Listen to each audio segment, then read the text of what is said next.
तो हेलो दोस्तों, आज हम बात करेंगे स्केलेटन क्रू के एपिसोड 2, 3 और 4 का। तो स्केलेटन क्रू का एपिसोड 2 स्टार्ट होता है जहां पर एपिसोड 1 एंड होता है। ये शिप हाइपरस्पेस में होती है और हमारे चारों प्रोटैगनिस्ट विम, नील, फर्न और केबी पैनिक में होते हैं कि शिप हाइपरस्पेस में कोई प्लैनेट से टकरा नहीं जाए।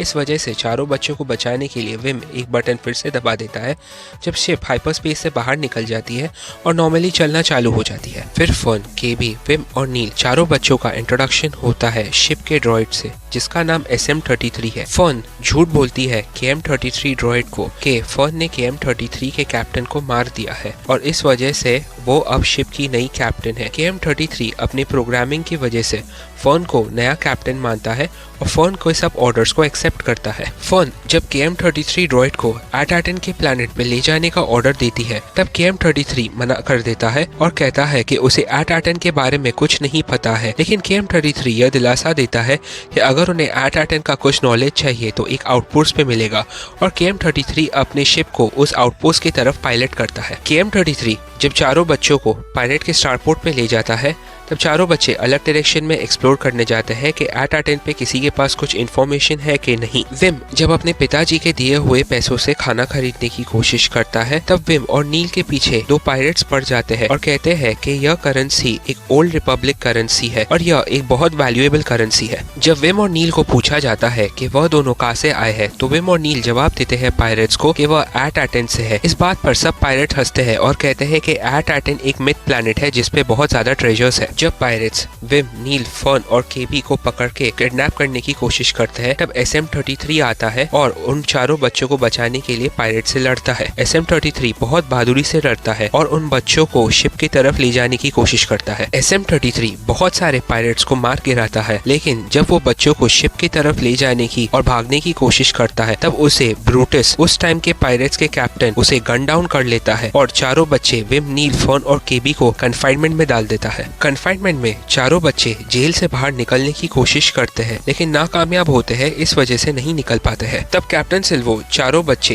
विम, नील, फर्न और केबी को इंट्रोड्यूस करता है और अपना झूठा इंट्रोडक्शन देता है कि उसका नाम जॉर्ज नानावुड है। जॉर्ज नानावुड एक फोर्स सेंसिटिव इंसान है जो फोर्स का यूज करता है और चाबी को अपने हाथ में लेता है। इस वजह से विम को रॉन्ग इंप्रेशन लगता है कि जॉर्ज नानावुड एक जेडाई है, लेकिन फर्न और केबी को यह पता है कि जॉर्ज नानावुड कोई जेडाई नहीं है, वह एक कॉन आर्टिस्ट है और एक पायरेट है और कभी भी उन्हें बिट्रे कर सकता है। एपिसोड 3 स्टार्ट होता है जब एट-एटन पर विम के डैड वेंडल, फर्न की मॉम फारा, नील की मॉम नूमा और केबी के पेरेंट्स यह चाहते हैं कि सुपरवाइजर रिपब्लिक के फोर्सेस को कांटेक्ट करे और उनके बच्चों को एट-एटन के प्लैनेट पे वापस लाया जाए। लेकिन कैमरा हेड ड्रॉइड उन्हें यह इन्फॉर्म करते हैं कि चारों बच्चे इलीगली स्पेसशिप के थ्रू एट-एटन से बाहर गए हैं और उन्हें ढूंढने से मना करते हैं। कैमरा हेड ड्रॉइड चारों बच्चे के पेरेंट्स को इन्फॉर्म करते हैं कि सुपरवाइजर कुछ भी एफर्ट नहीं देंगे उनके बच्चों को ढूंढने में और उनके बच्चों को जाने दिया जाए। फिर सीन शिफ्ट होता है जब जॉर्ज चारों बच्चों के साथ कन्फाइनमेंट से बाहर निकलता है और चारों बच्चों की मदद करता है शिप की तरफ जाने के लिए और पायरेट के आउटपोस्ट से बाहर निकलने के लिए। जॉर्ज चारों बच्चों के साथ स्टारशिप पे पहुंच जाता है लेकिन फर्न, केबी और विम और नील रिफ्यूज करते हैं कि जब तक जॉर्ज SM-33 को वापस नहीं लाएंगे तब तक वो जॉर्ज को उनके साथ उनके स्टारशिप पर आने नहीं देंगे। जॉर्ज जब SM-33 को बचाने के लिए वापस से पायरेट के डेन पे जाता है तब फर्न यह सजेस्ट करती है अपने सब क्रू को कि जॉर्ज को छोड़ के सीधा अपना शिप ड्राइव करके भाग जावे। लेकिन विम, नील और केबी फर्न को यह बात से मना करते हैं और फर्न को कहते हैं कि अगर उन्हें इतने बड़े गैलेक्सी में सर्वाइव करना है और अपने घर एट-एटन पे सेफली पहुंचना है तो उन्हें जॉर्ज की जरूरत है और उसे शिप में आने दिया जाए। जॉर्ज रिस्क लेके SM-33 को ढूंढ लेता है और SM-33 को शिप पर लेके आता है और बच्चों के साथ शिप के साथ हाइपर स्पेस में एस्केप कर लेता है। जॉर्ज चारों बच्चों के साथ एट-एटन का कोऑर्डिनेट्स ढूंढने के लिए मून पर आता है और वह मून पे अपने कॉन्टैक्ट के पास जाता है जिसका नाम किम है। किम एक आवल जैसी स्पीशीज से बिलोंग करती है जो रिपब्लिक के लिए काम करती है। किम जॉर्ज को क्रिम्सन जैक के नाम से जानती है। किम बच्चों को वार्न भी करती है कि कभी क्रिम्सन जैक पे भरोसा नहीं किया जाए। किम उन्हें यह इन्फॉर्म करती है कि एट-एटन एक लेजेंडरी प्लैनेट है और रिपब्लिक ने एक स्पेसिफिक रीजन से एट-एटन के आइडेंटिटी को सबसे एक सीक्रेट रखा है। किम कोऑर्डिनेट्स देती है और पूछती है कि उन्हें कौन कौन से प्लैनेट्स के नाम पता है तो बच्चे कहते हैं कि उन्हें ऑल्डरॉन का नाम पता है और कोरसेंट का नाम पता है। तो वह एक ऐसा एक्सप्रेशन देती है जिससे उसे पता है कि बच्चों को यह नहीं मालूम कि ऑर्डरॉन अभी तक डिस्ट्रॉय हो चुका है। जॉर्ड को यह अंदेशा हो जाता है कि किम उसे स्टॉल कर रही है और किम ने रिपब्लिक के फोर्सेस को बुला ली है। इस वजह से एक ट्रांसमिशन भी आता है जहाँ रिपब्लिक के एक्स विंग्स किम को बोलते हैं कि वह आ रहे हैं। इस वजह से जॉर्ड नानावुड और किम के बीच में लड़ाई होती है, जहाँ से जॉर्ड नानावुड चारों बच्चों को लेकर भाग जाता है। जॉर्ड जब चारों बच्चों के साथ शिप में भागने की कोशिश करता है तो चारों बच्चों उस पर भरोसा नहीं करते हैं और पूछते हैं वह एक्चुअल में कौन है।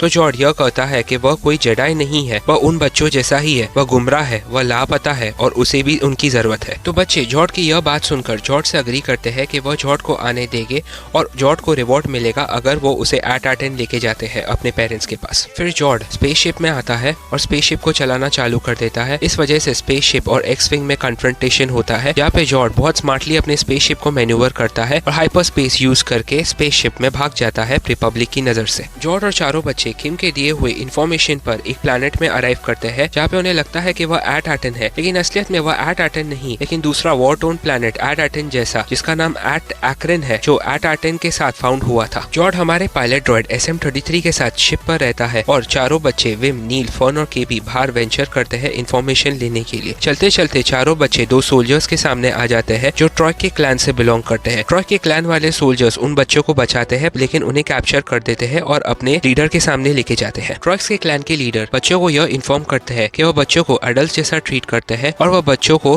वॉर लड़ना पड़ेगा जो ट्रॉय क्लैन के लिए है, हटन के अगेंस्ट। नील वहाँ पर एक दोस्त बनाता है जिसका नाम हानिया है। हानिया ट्रॉयक्स के क्लैन लीडर की बेटी है और नील उसे एक अच्छी दोस्ती बनाता है और वह कहता है कि उसे उनका वायलेंट लाइफस्टाइल नहीं पसंद है। नील चाहता है कि ट्रॉयक्स और हटन के बीच में पीस हो। जब जनरल स्टिक्स चारों बच्चों को वॉर पर भेजता है तो उन्हें बचाने के लिए जॉर्ड आ जाता है और वॉर प्रिवेंट करने के लिए जॉर्ड ट्रॉय क्लैन के हेड जनरल स्टिक को उनके एनिमल्स वापस दे देता है हटान से बाय करके। उस वजह से जनरल स्टिक्स एक रिवॉर्ड की तरह जॉर्ड को और चारों बच्चों को डायरेक्शंस बताता है फॉलन सैंक्टम का, जहाँ पर चारों और एट के लोकेशन का पता है। जॉर्ड और चारों बच्चे जब फॉलन सैंक्टम के बिल्डिंग पर जाते हैं तब SM-33 यह कहता है कि उसने एट का लोकेशन को डिस्ट्रॉय कर दिया है। जब फर्न SM-33 के मेमोरी को ओवरराइड करती है एट का लोकेशन बताने के लिए, तब SM-33 वायलेंट हो जाता है चारों बच्चों पर और चारों बच्चे पर अटैक करता है। जब SM-33 तीनों दोस्तों पर अटैक करता है तो दोस्तों को बचाने के लिए